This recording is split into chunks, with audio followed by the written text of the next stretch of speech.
Bonsoir, bonsoir, bonsoir, bonsoir, bonsoir à tous. Bon après-midi du côté du Cameroun. Toutes les villes du Cameroun, Douala, Yaoundé, Bafoussam, Bamenda, Ibolova, etc., etc., etc. J'espère que le son il est bon. Alors, si vous êtes en place, on va très rapidement commencer ce direct. Donc voilà, je vais attendre encore quelques petites minutes, le temps que tout le monde soit connecté. Donc une fois de plus, je vous souhaite à tous une très très bonne arrivée. Soyez les bienvenus. Voilà, donc on va attendre que tout le monde se connecte.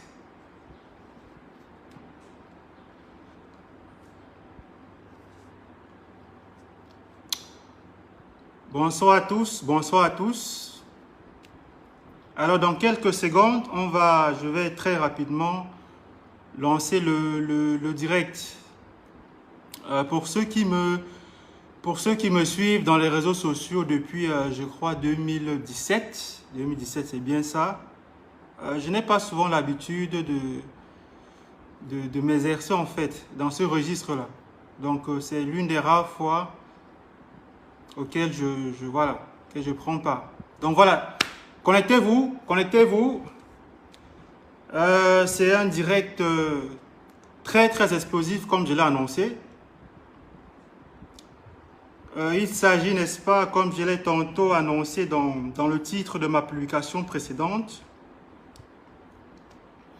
Je vais relire, n'est-ce pas, ce qui était écrit dans ma publication précédente.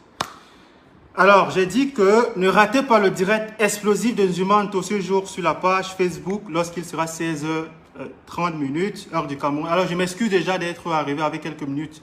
Je crois une trentaine de minutes de retard. Donc, voilà, j'avais quelques petits soucis. Il fallait que je les règle avant. Donc, voilà, je disais tantôt que le patron de 1xBet Cameroun, le nommé Kwadwo Steven Biennou, est à la tête d'une pègre au cœur de plusieurs enlèvements, des trafics d'influence, corruption de la justice, meurtre suspect d'une gamine. Et voilà. Et enfin, j'ai clôturé cette publication en disant que ceux qui me suivent connaîtront, n'est-ce pas, le chemin qui mène à la vérité. Alors, en guise d'introduction de mon direct, il faut qu'on soit très bien clair. Il ne s'agit en aucun cas de vouloir, comme j'ai un peu pu bien le lire dans les commentaires de ma publication précédente, que je voulais m'attaquer à Murée Blanche, ce qui n'a complètement rien à voir, ce qui est totalement faux. Alors, à chaque fois qu'il y a des cas d'injustice, j'interviens. Je ne suis pas la seule personne intervenue. Il y a beaucoup de personnes qui interviennent quand il s'agit de cas d'injustice, de violation de droits, etc., etc.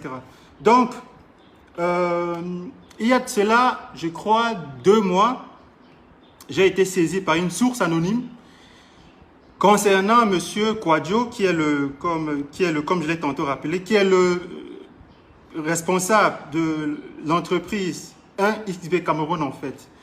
La source qui m'avait saisi faisait état de ce que l'individu en question était impliqué dans des pratiques pas très nettes avec l'un de ses anciens collaborateurs. Une information qu'à l'époque, je n'avais pas jugé nécessaire, en fait. Je n'avais pas jugé nécessaire et je n'avais pas relayé l'information parce que je me disais que voilà, c'est un problème entre 2 anciens complices qui se sont gâtés. Et voilà, quand ça a commencé, je n'étais pas là. Et donc, quand ça va finir, il faut qu'ils s'arrangent entre eux. Mais par la suite, il y a eu d'autres révélations, d'autres sources aussi qui sont arrivées. Et pour ceux qui me connaissent, j'ai toujours pris toutes les informations que j'ai toujours véhiculées dans les réseaux sociaux. Je prends toujours le soin de les accompagner par des preuves. Voilà, par des preuves. Je ne suis pas un vous-vous-là. Je ne suis pas, pour ceux qui me connaissent, je ne suis pas un vous-vous-là. Le buzz, en fait, la visibilité, ce type de visibilité, ça ne m'intéresse pas. Donc, je ne parle qu'avec des faits. Des faits et des faits, c'est ce qui m'intéresse. Alors, en guise d'introduction, je m'en vais tout de suite vous lire un message C'est le message d'un certain Kwasi. Je vais très vite lire le message qu'il m'a fait parvenir.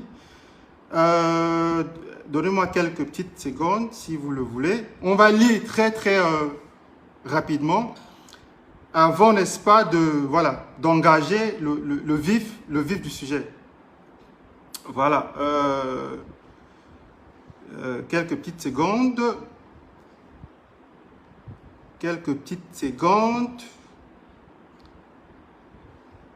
Voilà, j'y arrive.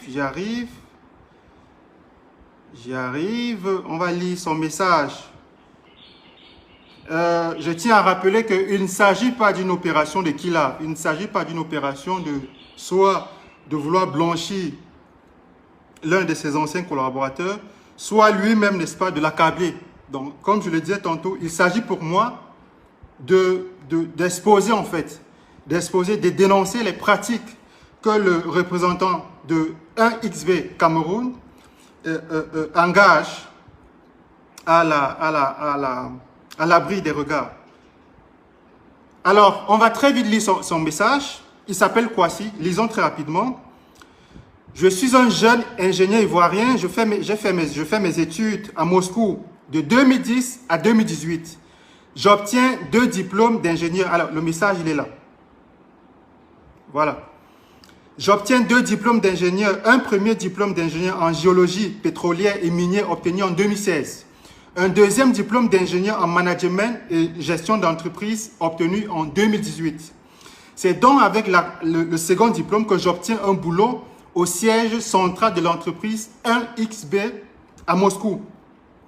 En 2018, face à mes compétences, le top management russe décide de m'offrir mon premier emploi avec pour résidence le Cameroun, un pays que je découvre pour la première fois le 15 août 2018 en qualité de directeur clientèle et marketing chargé de la zone Afrique francophone.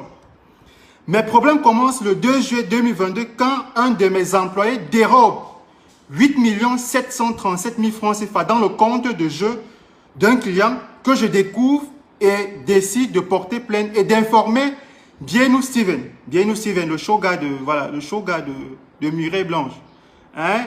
Le couple là qui s'est marié le 2 septembre 2023 à Zanzibar, qui est une île, n'est-ce pas, en Tanzanie.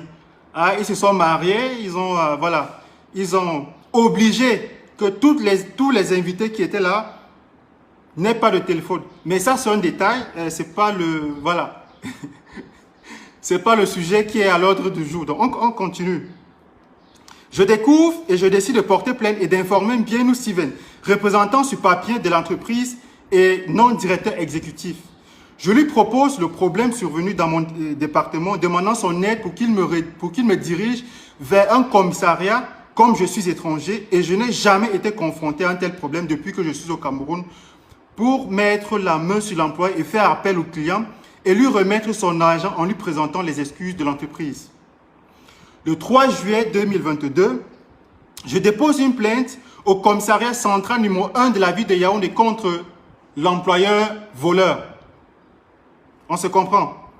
Quand je dépose la plainte, un des commissaires me demande la somme de 500 000 francs CFA pour que l'enquête puisse vite avancer afin de vite mettre la main sur l'employeur avant qu'il ne fuit.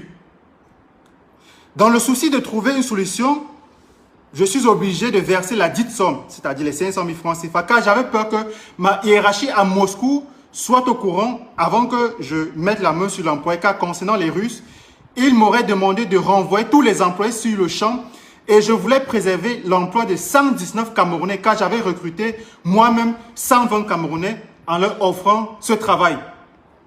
À ma grande surprise, chose étrange, le lendemain, l'un des commissaires me fait appel et me demande de venir avec ma carte de séjour et mon contrat de travail. Chose que je fais. Une fois sur les lieux, ils me disent que ma carte de séjour est une fausse. Étonné, je leur fais comprendre que c'est impossible quand ma carte a été signée par la DGSN. Ils m'ont intimidé car ils ont vu que j'étais étranger et ils m'ont encore demandé une somme de 500 000 francs CFA. Ça fait 500 000 francs CFA, 2 fois. La première fois, on lui a dit que si tu veux que ton dossier il avance, un commissaire, tu déposes 500 000 francs CFA. La deuxième fois, Ils lui ont demandé 500 000 francs CFA pour qu'il puisse, voilà, pour qu'il puisse régler son problème de carte de séjour, étant donné que celle qu'il avait, ils leur ont fait comprendre que c'était une fausse carte de séjour. Pourtant, c'est une carte de séjour, selon ses dires, était établie, n'est-ce pas, par la DGSN. On continue. Pour qu'il puisse me remettre ma carte de séjour, je refuse. Il insiste et me menace. C'est ainsi que je donne encore 500 000 francs CFA, soit au total 1 million de francs CFA. On continue, vous me le permettez. Alors, le 6 juillet, il arrive à mettre la main sur l'employé. C'est-à-dire, voilà, les autorités parviennent à mettre la main sur l'employé qui avait volé les 7 900 000 francs CFA. Qui, me voyant, se met à pleurer. Donc, l'employé, quand il voit le type, il se met à pleurer. Et me demande pardon en disant qu'il a encore les 7 900 000 francs sur la somme initiale, car le reste, il a dépensé pour les procédures pour l'Allemagne. Donc, il s'était apprêté à prendre une violente tangente en baie. Voilà. Donc, l'argent est versé au commissaire. Les 7 900 000 francs CFA ont été récupérés et versés chez le commissaire. C'est là-bas que j'ai déposé plainte. Je lis, le message, il est là. 2 jours passent. Les 2 commissaires de police ne font pas signe pour récupérer l'argent pour que je puisse remettre au client. Je commence à m'inquiéter. Je contacte alors une connaissance à la DGSN qui lui fera une descente au commissariat. Pendant ce temps, l'employé est en cellule. Dès que les commissaires ont vu l'officier de la DGSN, ils ont paniqué sur le champ, comprenant que l'affaire devenait sérieuse.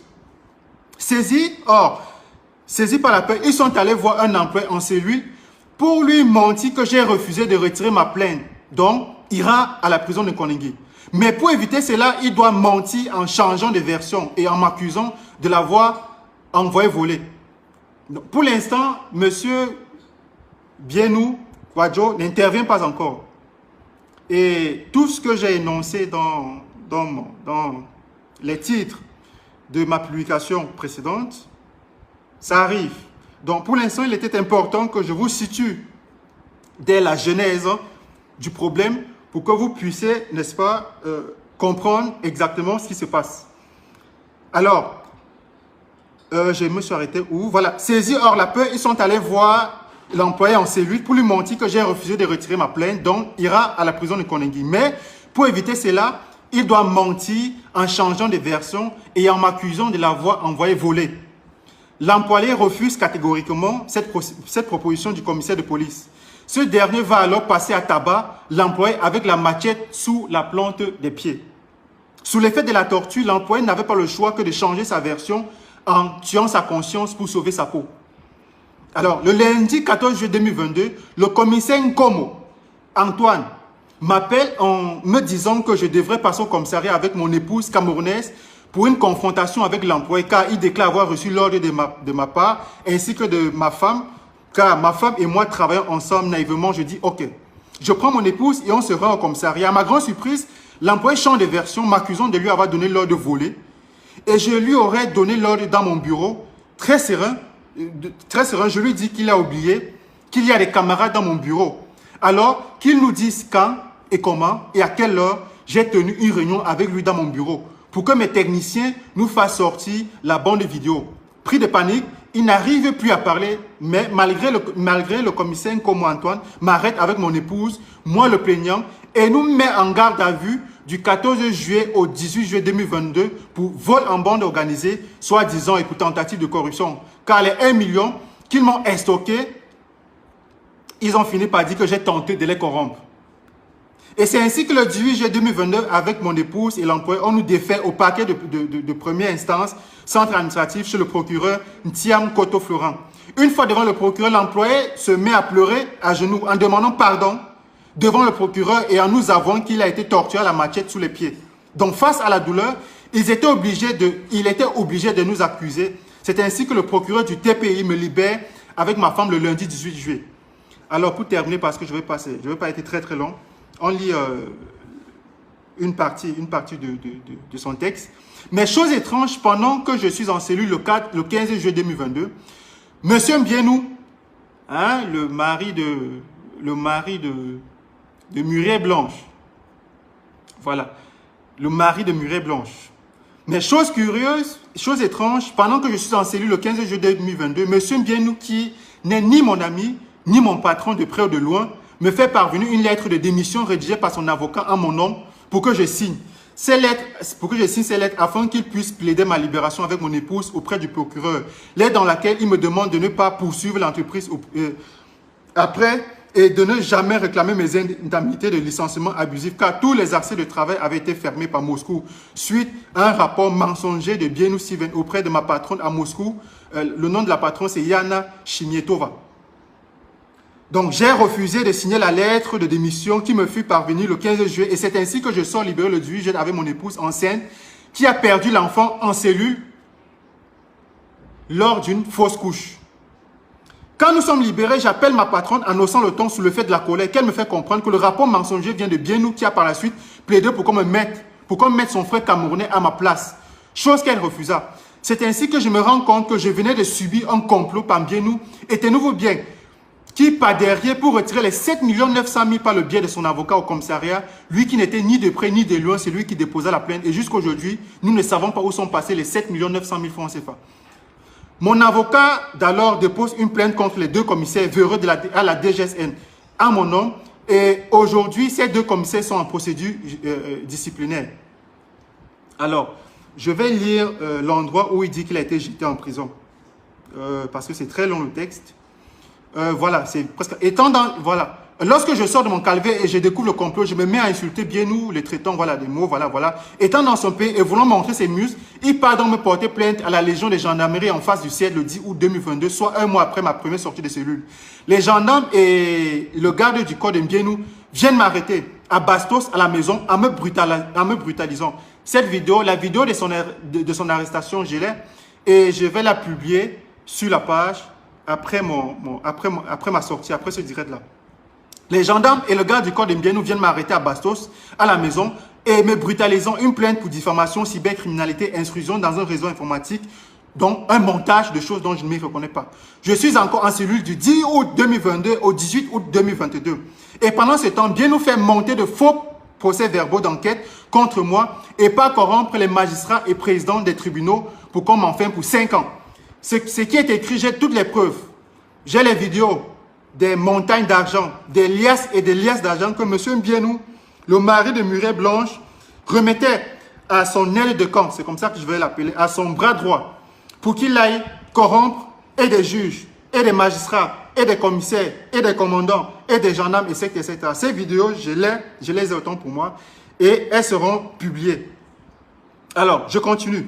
C'est très important que le texte est peut-être long, vous m'en excusez, mais c'est très important qu'on lise pour que, comme je le disais tantôt, que l'on comprenne exactement la nature de cet individu qui est un criminel.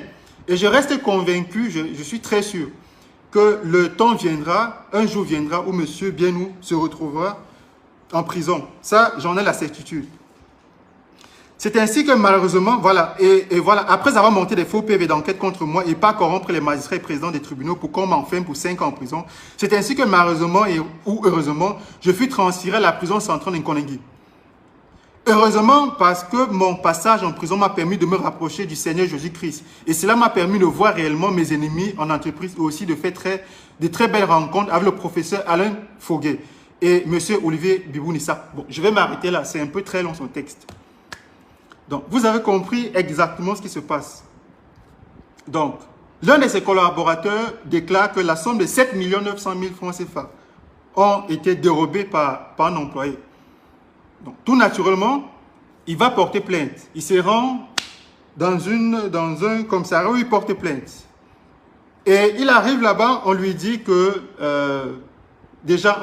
pour faire avancer le dossier, parce que c'est les expressions au Cameroun, pour faire avancer le dossier, il faut qu'il dépose 500 000 francs CFA. Il dépose les 500 000 francs CFA.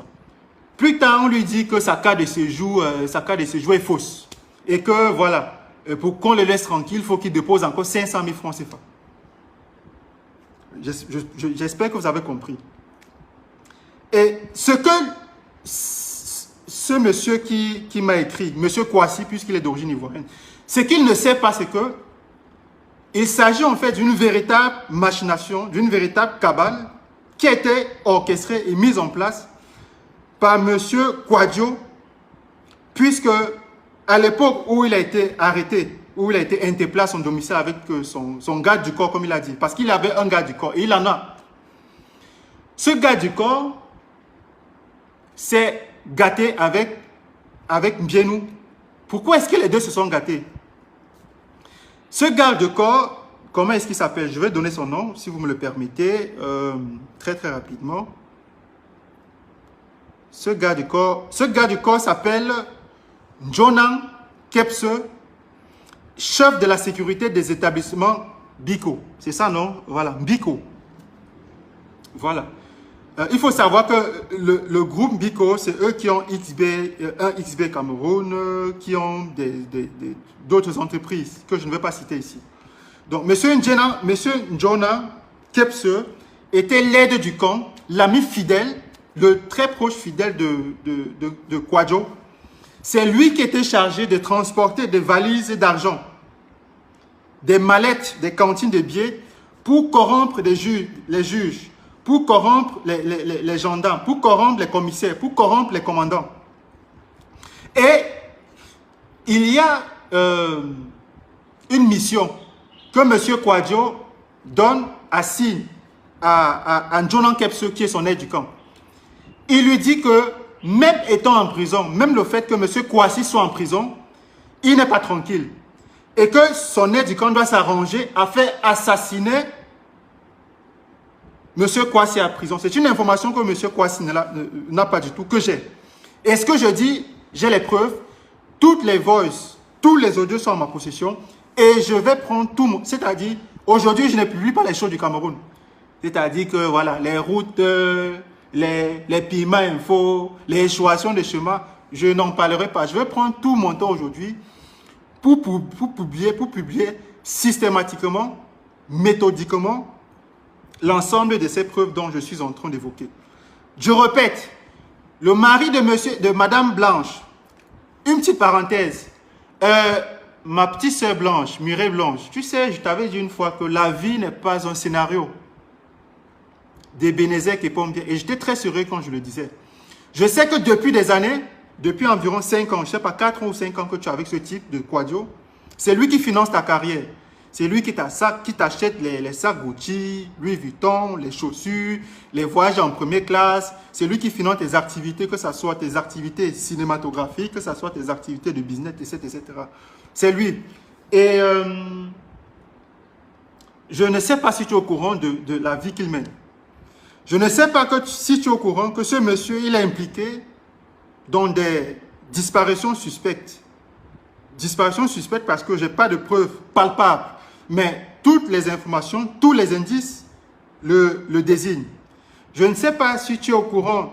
Quand je t'ai dit par exemple qu'il était marié avec une Russe, je suis sûr que tu as dit, ah vraiment, le gars là, il me déteste, il me sabote, il est jaloux. Je publierai les captures d'écran, les messages de son épouse russe, avec qui il est encore légalement marié. Et cette dame affirme que M. Kouadio est actuellement en train de mettre un plan en place, pour l'assassiner. C'est elle qui le dit. Et ce que je dis, des preuves, je les ai. Alors, pour ne pas m'éloigner de notre sujet, donc, M. Kouadio va demander à son aide de camp, Jonan Kepse, de faire assassiner Kouassi, qui se trouve en prison. Kouassi, c'est son collaborateur, l'Ivoirien, n'est-ce pas, qui était allé porter plainte parce qu'il y avait de l'argent qui avait disparu, l'argent d'un client. Et il demande à ce qu'il le fasse assassiner en prison. Sauf que son aide de camp, qui lui a toujours été fidèle jusqu'ici, refuse. Et lui dit que, franchement, il a toujours accédé à toutes ses demandes. Tout ce qu'il lui a toujours demandé de faire, il a toujours exécuté. Mais le faire assassiner, franchement, il n'est pas très chaud. Et j'ai des audios dans lesquels Kouadio Mbienou, le père des braves, n'est-ce pas, le père des braves, demanda à ce que M. Kouassi se fasse tabasser en prison, qu'il faut qu'il monte des prisonniers bandits en Konengi pour qu'on le tabasse, pour qu'on l'assassine, Pourquoi en les tabassant, on lui dit que pourquoi est-ce que tu as couché avec telle fille? Et une petite parenthèse, c'est que Kouadio a fait payer l'entourage de Kouassi, c'est-à-dire il avait des amis, des femmes, des hommes, qui se sont rendus dans certains commissariats à Yaoundé où il avait des ennuis judiciaires pour des faux témoignages. Il m'a violé, il m'a volé, il a ceci, il a cela. Donc, Kouadio donc dit à Njonam que je veux que tu le fasses assassiner en prison. Et que je veux que tu le fasses massacrer. Et que pendant le massacre, que les gars lui disent que ça t'apprendra à violer des gens. Ça t'apprendra à coucher avec les femmes d'autrui. Ces voices, je les ai. Et je vais les publier. Monsieur John en refuse. Son aide de camp refuse. Et il lui dit qu'il ne peut pas se lancer dans cette aventure-là. Et c'est à partir de cet instant que la brouille commence entre les deux. La méfiance naît entre les deux. Entre celui qui jadis, qui autrefois était très très proche, très fidèle, qui était le porteur de valises, le porteur de mallettes, qui était chargé d'exécuter un ensemble de choses qui étaient commanditées ou commandées par son patron, commence à s'éloigner de ces derniers. Et il commence à craindre pour sa vie. Monsieur Njonan commence à craindre pour sa vie, puisqu'il connaît les méthodes. Et les méthodes de Kouadio me rappellent un certain Amougou Belinga, qui avait à sa solde et la police, et la justice, et l'armée. C'est exactement ce que le patron de 1xB Cameroun fait aujourd'hui. C'est-à-dire qu'il a des commandants, il a des commissaires avec lui, et il y a même des voix dans lesquelles il cite le nom d'un tortionnaire qui est négativement célèbre au Cameroun. Celui de la CEMIL, là, comment il s'appelle? Quelqu'un, j'ai oublié son nom là. Celui de la CEMIL qui est très fort pour torturer les opposants du régime de Biya. Il y a des voix dans lesquelles il le cite. Il lui dit que je lui ai confié tel dossier, je veux qu'il fasse telle chose à telle personne. Donc, comme j'ai dit tantôt, ces voix sont là. Ils seront publiés au fur et à mesure. Voilà, Mbankui, merci. Les voix dans lesquelles il cite Mbankui. Donc, Njonang et son aide de camp, M. Njonang, qui refuse de faire assassiner Kouassi en prison. Et il commence à craindre pour sa vie, parce qu'il connaît les méthodes de son patron. Il s'éloigne de son patron. Il rentre un soir chez lui. Donnez-moi 2 secondes, il faut que je sois calé sur la date. Il rentre un soir chez lui et il découvre que sa fille a été assassinée. Je répète, celui qui fut jadis son aide de camp, son garde-corps, celui qui était chargé de corrompre, celui chez qui il confiait, n'est-ce pas, l'argent, les missions pour aller corrompre tel, pour aller soudoyer tel. Quand il refuse de faire assassiner Kouassi en prison, il s'éloigne. Il s'éloigne et il devient automatiquement une cible de son ancien patron. Et un jour, il rentre chez lui et découvre que sa fille a été assassinée. Donnez-moi quelques secondes pour que je retrouve la vidéo très brièvement, la vidéo de sa fille qui a été assassinée à son domicile.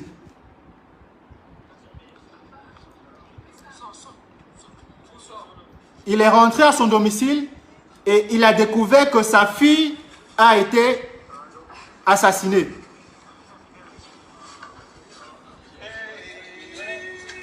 Je ne vais pas montrer les images parce que les images sont très effroyables. Et pour éviter, n'est-ce pas, la censure de Facebook, voilà, je ne vais pas la diffuser cette image. Donc, il rentre à son domicile et découvre que sa fille a été assassinée. Et tout de suite, il le sait, il soupçonne Monsieur Kouadio, le mari de Murée Blanche. C'est très important de le rappeler. Mais moi, je n'ai pas de preuves. Je ne pourrais pas dire que c'est Monsieur Kouadio qui a fait assassiner l'enfant parce que je n'ai aucune preuve. Et le monsieur en question ne m'a fourni aucune preuve. Donc, c'est la raison pour laquelle vous avez vu dans mon texte, j'ai dit que, voilà, il y a une fille qui est morte de manière suspecte et que, voilà, les regards sont pointés vers M. Kouadio. Mais le monsieur en question sait que c'est la mafia, n'est-ce pas, qui se retourne contre lui. Et dès lors, il décide d'entrer en cavale. Le monsieur décide de fuir. Monsieur Kouadio ne s'est pas arrêté là. Monsieur Kouadio ne s'est pas arrêté là. Il a engagé un commandant, je pense, c'est ça. Il a engagé un commandant pour que ce commandant le retrouve pour le faire taire. Et quelques temps plus tard, ce commandant s'est rendu du côté de l'ouest du Cameroun où il a arrêté son frère. C'est-à-dire que, je ne sais pas si vous comprenez, je vais retrouver cette image où voici le message. Là, le commandant Koulou, il s'appelle Koulou, vous voyez le nom, le commandant Koulou. Le commandant Koulou est en train de rendre compte sur WhatsApp. Vous voyez les photos qui s'embassent, les photos du frère de l'ancien garde de camp, de l'ancien homme bras droit de Kouadio. Là, c'est son arrestation je crois il a dit Bafoussam, à l'ouest du Cameroun. Donc, il a arrêté un membre de sa famille pour lui mettre psychologiquement la pression. C'est-à-dire que son frère ne connaît rien, son frère n'a jamais été impliqué dans ses activités, il ne sait pas ce qui se passe. Donc, ils ont arrêté son frère à l'ouest du Cameroun et c'est le commandant qui va avec des éléments, qui va arrêter et rendre compte sur WhatsApp, exactement comme ça a été le cas avec M. Amougou Belinga, où des juges, des commissaires, des commandants arrêtent des gens, torturent des gens, font disparaître des gens et viennent lui rendre compte sur WhatsApp. Donc, c'est exactement ce que ce commandant il a fait. Et comme si ça ne suffisait pas, ils ont, une fois de plus, arrêté la femme de ce monsieur. Ils ont arrêté la femme de ce monsieur avec un nourrisson en main. Alors, je vais vous montrer la vidéo du nourrisson en question. Si c'est pour vous donner un aperçu autant pour moi, un aperçu de l'ampleur en fait, de l'ampleur de la criminalité, de la manipulation de la justice, de tout ce que vous n'avez pas idée, dont est à l'origine le patron de XB Cameroun. Alors, je vais vous montrer la vidéo de l'enfant de cette femme qui a été enlevée par l'un des commandants qui avait été envoyé par M. Kouadio.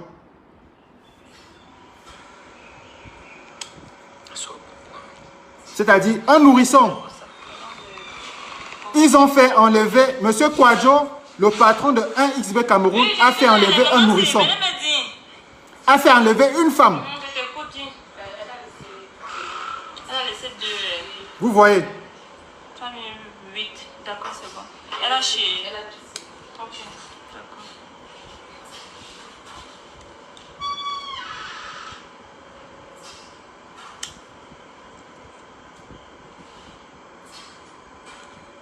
Alors là, c'est l'enfant, c'est le nourrisson. Là, c'est le nourrisson de la femme de son ancien bras droit qui a été enlevé, et l'enfant et sa femme. Et l'enfant et sa mère, ou sa femme, si vous voulez. Pour mettre la pression, en fait, la pression psychologique à son ancien garde de camp. C'est comme ça que je l'appelle, c'est comme ça qu'il se revendique. Voilà, de se rendre, parce qu'il est question de le taire. Le monsieur connaît beaucoup de choses. Et je vous ferai écouter quelques audios dans lesquels M. Kouadio manipule la justice, demande à ce qu'on aille à la prison de Nkonengui, tabasser, massacrer le type, son ancien collaborateur. Alors, vous me donnez quelques petites secondes, je vais retrouver ces voix. Il y en a une trentaine. Il y en a une trentaine. Voilà, donc... Donnez-moi juste quelques secondes.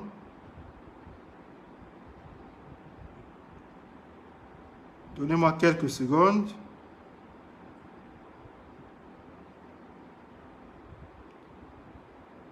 Alors, voici ce que le commandant et le militaire disent dans un voice. C'est-à-dire le commandant qui a été embauché par Kouadio.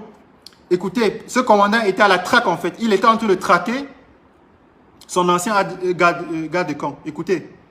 Allô? Allô?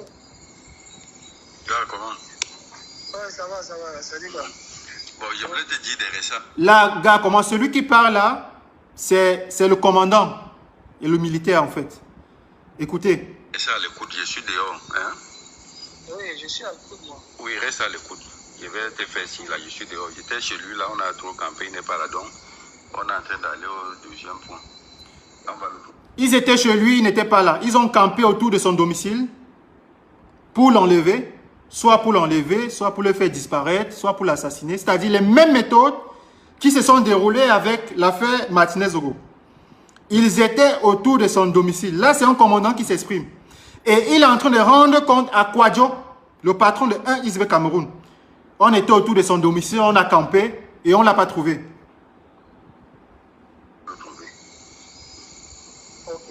D'accord, donc reste à l'écoute seulement. Ça va se gérer aujourd'hui. Il faut qu'on... Tu vois ce que le boss t'a dit. Reste tranquille. C'est moi qui te dis, je suis ton grand. Ok. D'accord. Ok. On va continuer, on va continuer. On va continuer très vite fait. Alors, là, c'est Monsieur Kwadjo. Là, c'est Monsieur Kwadjo, le mari de... Voilà. Le mari de la Béyoncé du Cameroun. C'est lui là, avec son actuel garde de camp. C'est lui maintenant qui est chargé. Cet homme ici qui est à ma droite, il doit être à votre gauche. C'est lui qui est chargé maintenant d'exécuter, n'est-ce pas, le sale boulot. C'est lui là. On va continuer avec les voices. Jusqu'à.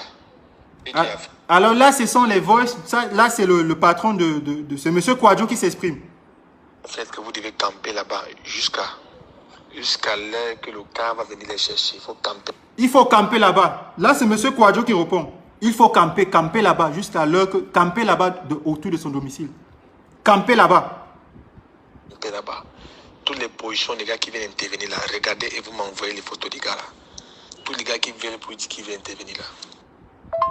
Donne à faire 4. Tu vas donner à faire 4 millions. Tu es avec lui déjà. Va donner... Hubert, appelle Kiki, tu donnes à Kiki 1 million. Appelle Kiki, tu donnes à Kiki 1 million.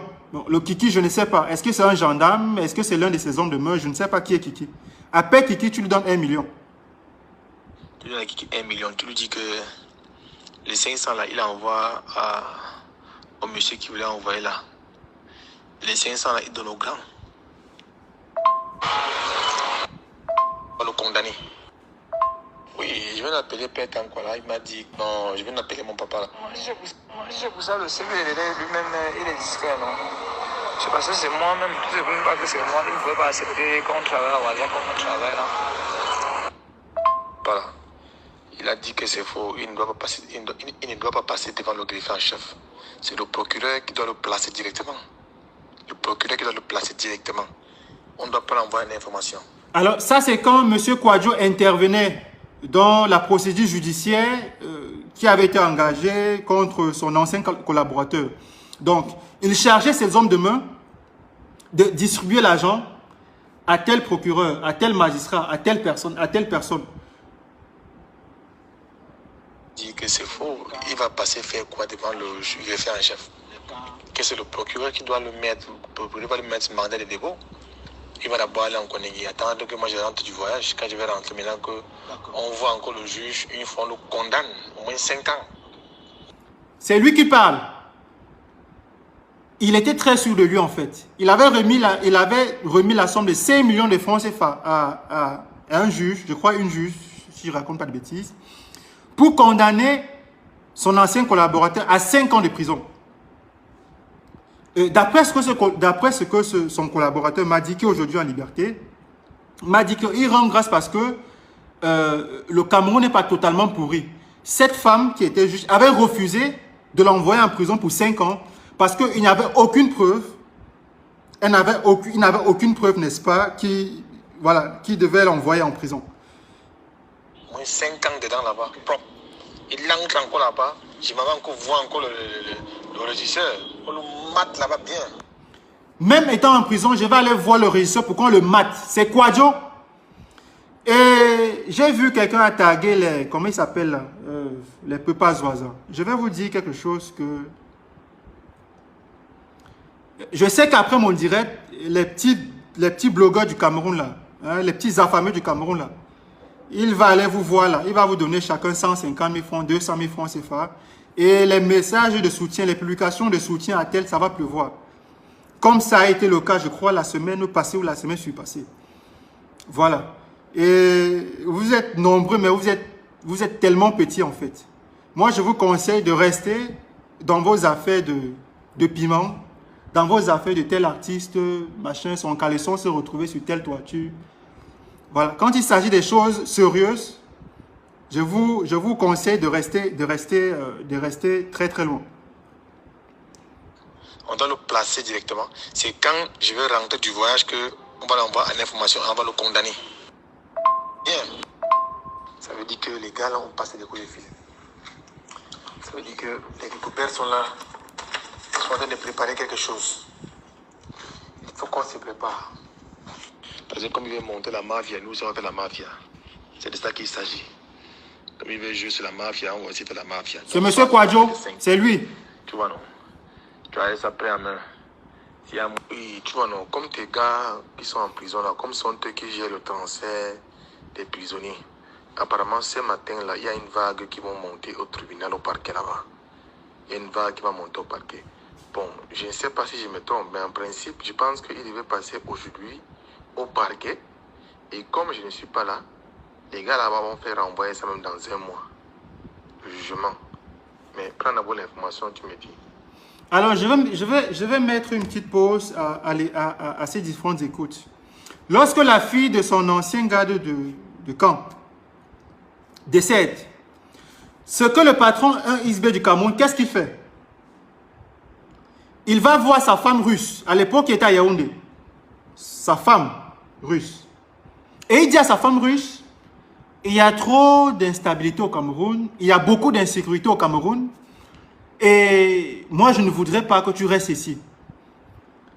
Il y a beaucoup d'insécurité parce que la preuve en est que la fille de mon collaborateur, de mon bras droit que tu connais a été assassinée dans des conditions assez étranges.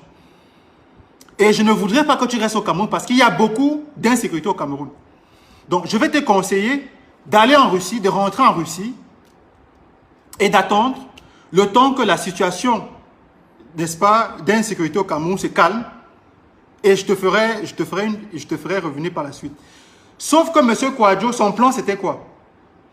Son plan, c'était de faire partie la fille, sa femme, et par la suite, de contacter son avocat et de saisir la justice pour que la justice constate en fait l'abandon de foyer par son épouse. Et c'est ce qu'il a fait.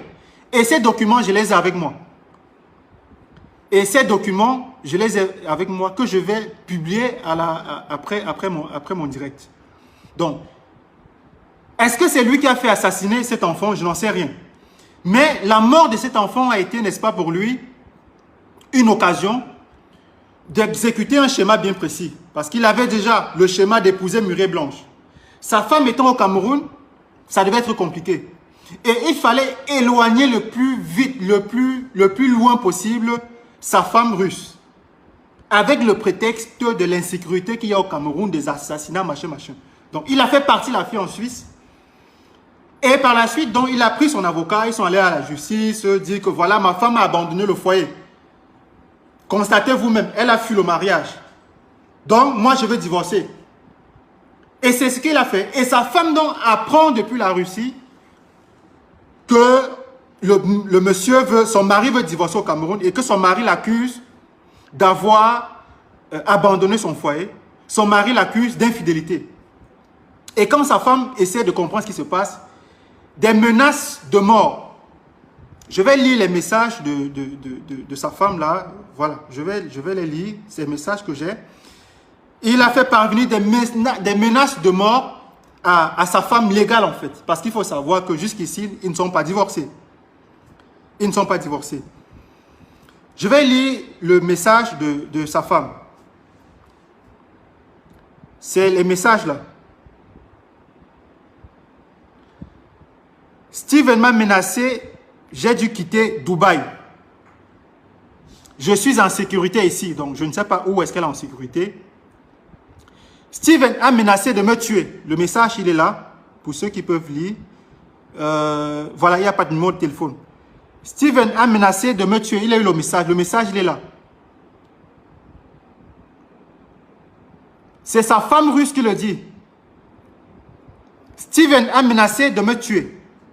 Steven m'a poursuivi en justice au Cameroun. Le message, il est là. Alors, je lis pour vous. Steven m'a poursuivi en justice au Cameroun.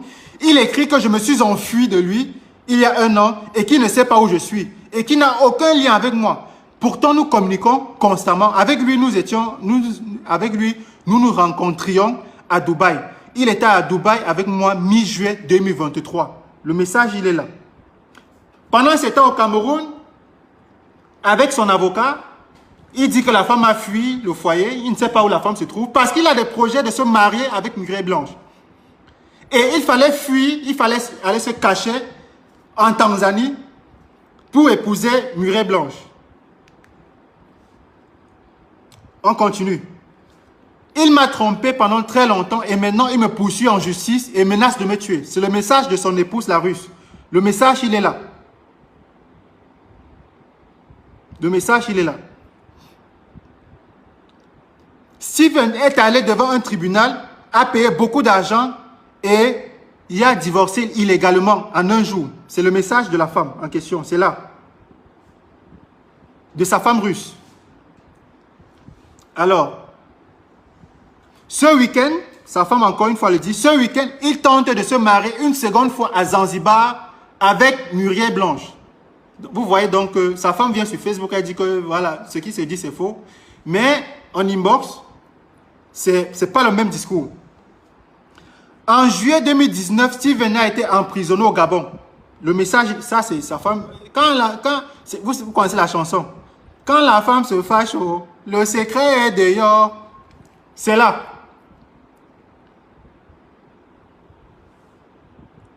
En juillet 2019, Steven a été emprisonné au Gabon. En août 2019, il sort de prison et a un bébé avec une femme au Gabon. Ça, c'est sa femme qui le dit. Hein. Donc, pour lire, je vais lire. Voilà, je vais lire très rapidement. Steven doit répondre du meurtre de la fille. Quelle fille? La petite fille, c'est sa femme qui le dit. Le message, il est là, il était encerclé. Steven doit répondre du meurtre de la fille. Donc, peut-être qu'elle en sait davantage que moi. Donc, voilà. Est-ce qu'il y a encore dans ce message? Voilà, elle dit Catherine, elle s'appelle Catherine, la russe. Catherine est un nom russe, c'est un nom slave. Et elle dit que nous, les Russes, on ne se laisse pas faire. Voilà. C'est ce qu'elle dit. Donc,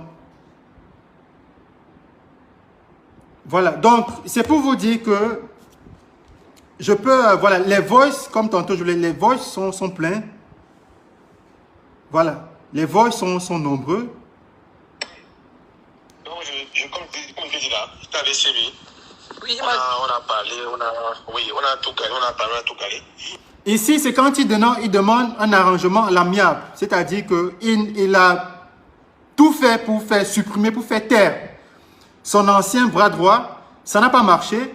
Et il essaie, peut-être pas, c'est une ruse en fait. Peut-être qu'il a opté pour la stratégie de la ruse. Il essaie de demander un arrangement à l'amiable. Il m'a dit ça. Il m'avait un peu trop pressé là. Parce qu'il n'était même pas avec la... en fait, il n'était même pas... C'est comme s'il était un peu malade même quoi. Il a un tout petit point un peu genre là... Apparemment, il a dit ça. Il a dit qu'il avait rendez-vous où ça Bouddha, où à Galim, où c'est où là, je ne sais pas trop. Oui. Donc on a parlé et je lui ai dit ce que je vais lui proposer. Il m'a dit il n'y a pas de problème. Bon, il va voir avec toi. Maintenant, comme tu as dit qu'il faut réajuster là, bon, je vais encore parler avec lui, tu vois. Ok. Et comme c'est lui que j'ai l'intermédiaire là, mais je gêne avec lui. Donc, je vais parler avec lui. Et là, il m'a dit qu'il va me faire sur lui-même. Parce qu'il dit que là, il parle, il y a des problèmes, les réseaux, c'est comment là. Ce n'est pas stable. Quand ça va stabiliser, Moi, je n'ai même pas besoin de traiter quelque chose avec CB, parce que même à lui, là, moi, il ne lui fait pas confiance. Moi, je t'ai expliqué. Moi, je t'ai expliqué ce que moi, je veux. Moi, je veux partir d'ici avec ma famille. C'est ce que moi, je t'ai expliqué. Okay. Moi, je ne veux pas, moi, les problèmes avec qui ou avec qui que ce soit. Parce que toi-même, ce qui s'est passé... Allô? Oui. Parce que j'ai dit que ce qui s'est passé là, c'était que parce que les gens m'ont contacté. Je dis ok, écrivez même, je ne réponds pas. Moi, je ne veux pas. Tu es mon frère du village, je t'ai dit ça depuis hier. Parce que même si c'est qu'on n'est plus de ce monde, même au village, on va se rencontrer, même en esprit. Moi, je ne veux pas, moi, les problèmes. Je t'ai expliqué que voilà. Toi-même, tu connais comment ça se passe là-bas dehors. Moi, il ne peut plus vivre ici. Oui, bonjour, Hubert. Là, c'est que je n'ai pas eu le temps. Je vais taper beaucoup plus, on peut se corriger. Je n'ai pas eu le temps. Mais voilà ce que moi, je t'ai dit. J'ai causé mon petit. Tu m'as expliqué les choses. Ce que tu dis, ce qui t'a expliqué que les 15 bâtons qu'on lui a donné à Mabel, hein, il ne t'a pas dit la vérité. D'abord, qu'il a eu sa part, il ne t'a pas dit la vérité. Et dans le cas, même s'il n'a pas eu, hein, il cherche à s'approcher, à demander, à faire les menaces qu'il va finir sa race. Non, man. Kouloula lui-même là, il ne connaît pas chez lui. On ne connaît pas ses enfants, on ne connaît pas sa famille aussi. On connaît qui va finir avec la race de qui. C'est un gendarme même, man. Ce n'est pas un colonel, un lieutenant, un ministre, ni... même les ministres, on t'aimait. Tu comprends, non? Si, même les ministres, on t'aimait. Donc là, c'est, d'après ce que j'ai appris, c'est son grand frère. C'est le grand frère de Kouadio. Bon, je ne sais pas si c'est son grand frère dans les affaires, dans la mafia, dans la pègre, je ne sais pas. Même les ministres, on t'aimait. Et je vais vous montrer un dernier élément, une dernière vidéo. Voilà. Ça, c'est comme ça l'argent. Regardez. C'est avec cet argent que le patron de 1 Isbe Cameroun fait corrompre des commissaires, des commandants, des juges, des magistrats.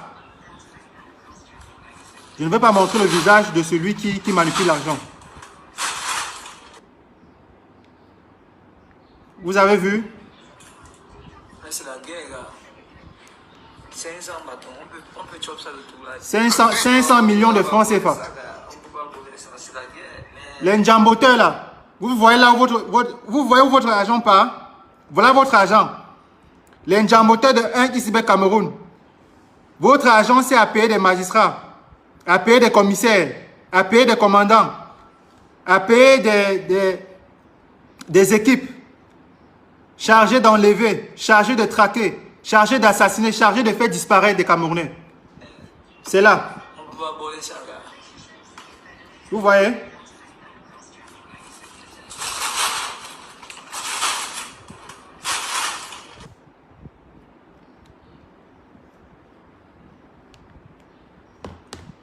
Donc, je vais le rappeler une fois de plus. Je suis très sûr qu'à l'heure où je parle, ma petite sœur Nkamche est certainement là en faux profil ou quelqu'un va lui envoyer, je ne sais pas, le lien du direct par la suite. Et j'aimerais lui dire qu'elle est très jeune et que mon souhait, c'est qu'elle demeure, n'est-ce pas, elle soit sur le tapis rouge à Hollywood, je ne sais pas où. Et qu'elle est très jeune. Et qu'elle est très jeune. Et que elle est jeune pour vivre. Elle fait un métier qui lui donne ses petites miettes. Et qu'il ne se fait jamais tard. Il ne se fait jamais tard pour renoncer au mauvais chemin. Au mauvais chemin qu'on emprunte. Alors, avant-hier, j'ai regardé la série La Bataille de Chéri. Vous savez, ils ont tellement fait de propagande autour de cette histoire que, par curiosité, je suis allé regarder et j'ai constaté que, que le film, en fait, avait pour sujet principal des femmes qui se battaient pour un homme. Des femmes qui se battaient pour un homme marié. Et dans la vraie vie, j'ai l'impression que c'est exactement ce qu'un Nkamche est en train de faire.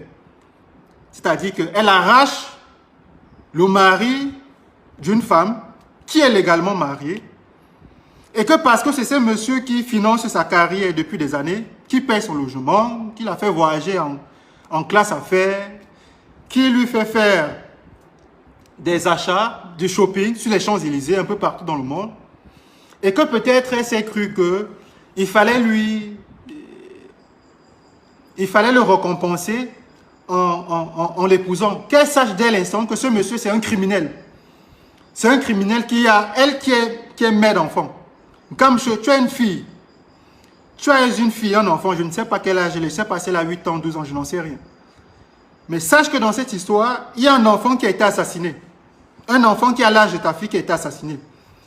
Donc, ton actuel époux est fortement suspecté d'avoir commandité le meurtre de cet enfant pour faire taire, n'est-ce pas, l'un de ses anciens collaborateurs, ou du moins son bras droit. Que ton mari, ton actuel mari, a fait enlever une femme et son nourrisson. J'ai montré là tout à l'heure les images du nourrisson. Que ton mari envoie des gens à la prison de Newbel. Peut-être que c'est pour ça que tu l'avais imité en faisant enlever un blogueur à Douala. Une petite parenthèse, c'est important que je le précise. C'est ton droit le plus absolu de porter plainte contre X ou Y si tu estimes qu'il t'a diffamé, il t'a insulté, je ne sais pas, c'est ton droit. Mais les méthodes, fait kidnapper les gens, fait enlever des gens, sans que la famille de cette personne ne soit au courant de sa situation pendant des semaines. Et que lorsque l'on dénonce cette façon de faire dans les réseaux sociaux, après la publication que j'avais faite, et que quelques minutes après, tu te filmes sur les Champs-Élysées avec des lunettes et ta perruque et tes cheveux factices, que tu montres comment la vie elle est très belle, tu t'en fiches. J'aimerais que tu prennes en compte ce que je te dis. Et je suis sûr et certain qu'il va y avoir des répercussions. Il ne faudrait pas que ce jour-là, tu dises que « Ah, je ne savais pas. Ah, je n'étais pas au courant. » Si tu n'as jamais été au courant que ce gars, si c'est un criminel, que ce gars fait enlever des mamans avec le nourrisson, que ce gars est soupçonné d'avoir commandité l'assassinat d'une fillette, que ce gars envoie des gens en prison et demande au juge de les condamner à 5 ans de prison. Ça, je peux le prouver parce que j'ai ici des éléments avec moi qui étaient ce que je dis. Que ce gars corrompt la justice, il corrompt tout le monde, qu'il a constitué un groupe de personnes qui sont chargées de traquer des citoyens, d'enlever des gens, de passer des gens à tabac ou peut-être de faire disparaître des gens. Je ne sais pas combien de personnes ont été victimes, mais il n'est jamais trop tard. Il n'est jamais trop tard pour faire comprendre, pour revenir sur le bon chemin. Parce que quand demain, il ne faut pas que demain tu viennes dire « Je n'étais pas au courant, je ne savais pas. » Maintenant, tu le sais. Il faut savoir que les hôtels luxueux dans lesquels tu dors, que les restaurants cossus dans lesquels tu dînes, tu manges, que les premières classes, là, dans les avions que tu prends, que tu saches que tout cela est financé avec l'argent d'un criminel, parce que c'est un criminel. C'est un criminel et il n'est pas différent d'un certain Amogo Bellinga. Est-ce qu'il t'a dit pourquoi est-ce qu'il avait fait la prison au Gabon? Est-ce qu'il t'a dit pourquoi? Est-ce qu'il t'a dit qu'il a un enfant au Gabon? Est-ce qu'il t'a dit qu'il a fait partie sa femme russe qui était logée à Yaoundé, qu'il a fait partir en Suisse, il a fait voyager en Russie, je pense, ou à Dubaï, prétextant que le Cameroun, il y avait beaucoup d'insécurité, on tuait des gens, machin truc, et que c'était son plan, peut-être votre plan, peut-être que lui et toi, vous étiez au courant, c'était votre plan, ça venait de vous, et qu'une fois que la femme est partie, il est resté saisir la justice, affirmant que sa femme avait abandonné le foyer. Il est important que tu le saches. Tu es très jeune, tu as une vie à construire, tu as une carrière à construire. Le 2 septembre, là, vous vous êtes mariés comme des bandits en cachette. Moi, depuis que je suis né, on m'a toujours appris que le mariage était l'occasion pour deux personnes de célébrer leur joie, leur bonheur. Et quand on est content, quand on célèbre son bonheur, sa joie, mais on invite les personnes, on invite les gens à partager ce moment avec vous. Vous êtes partis vous marier en Tanzanie comme des bandits, comme des malfrats. Vous avez fui le Cameroun en cachette, en catimini. Et pendant le mariage, vous avez interdit à tous les invités d'être présents sur le lieu avec les téléphones portables. De cacher, de ne pas avoir le téléphone portable. Parce que vous aviez peur qu'on filme et qu'on envoie un zoom. Mais moi, je vais te dire, petite soeur, que Ces photos, je les aurai. Il y a un sujet plus important pour l'instant sur lesquels je dois, voilà, je dois m'exprimer. Mais les photos là, soit tu vas publier toi-même ces photos, soit je vais les publier. Et je prends toujours mon temps pour le faire. Donc, je ne vais pas être très long. Il était question de, qu'ici, lors, n'est-ce pas, de cet exercice, que j'essaie de exposer le visage de cet individu qui est adoré par beaucoup de blogueurs, parce qu'il faut savoir que ce soit des blogueurs, que ce soit des journalistes, ce qu'ils appellent des influenceurs au Cameroun, des personnages ou des personnalités du showbiz, ce sont des personnes qu'il arrose constamment avec des millions, avec de l'argent. Vous allez voir que dans les minutes ou dans les heures qui suivent, ils vont multiplier des publications, voilà, des publications de motions de soutien, de mes encouragements, de je te soutiens, etc. C'est comme ça que ça a toujours été, c'est comme ça que ça a toujours été, c'est comme ça que ça a toujours marché. Et c'est des pratiques, comme je le disais tantôt, qui s'apparentent à, voilà, à celles d'un certain Mungu Bellinga. À chaque fois qu'il était cité dans telle malversation, dans telle polémique, il y avait des journalistes, des blogueurs tout de suite. Soutien total à Sa Majesté, soutien. Jusqu'à ce que ce soutien se termine à la prison de Nkonengue aujourd'hui. Et c'est ce qui arrive avec, c'est ce qui va se passer avec Kouadio. Je ne sais pas exactement quand, mais ce gars est un criminel et sa place, c'est en prison. Quand est-ce que ça va arriver? Je ne le sais pas, mais ça va arriver. Alors, je vais prendre congé de vous et je ne m'en irai pas sans vous rappeler ce que je vous ai dit. Tout ce qui a été dit lors de ce direct, je vais les publier concernant les voices, les messages audio dans lesquels M. Kouadio demanda à ce qu'on fasse tabasser, qu'on massacre, qu'on assassine son ancien collaborateur qui se trouvait à l'époque à la prison de Nkonengue. Voices dans lesquelles il demandait à tel commandant, à tel commissaire, à tel magistrat d'interpeller tel, de donner tel nombre d'années à celui qu'il considérait comme son adversaire. Tous ces éléments sont avec moi et ils seront publiés très bientôt après mon direct. Donc c'était un plaisir de m'être livré, n'est-ce pas, à cet entretien avec vous aujourd'hui. Et comme vous le savez, je n'ai pas l'habitude de faire des directs parce que je suis plus à l'aise avec des publications, avec des sorties écrites. Et j'espère que très prochainement, peut-être demain, peut-être après-demain, peut-être la semaine prochaine, je ne sais pas quand, on aura l'occasion, on aura l'opportunité une fois de plus de se retrouver. Alors, je vous souhaite un magnifique week-end et on se dit à la prochaine. Merci et très bonne fin de journée à tout le monde. Ciao.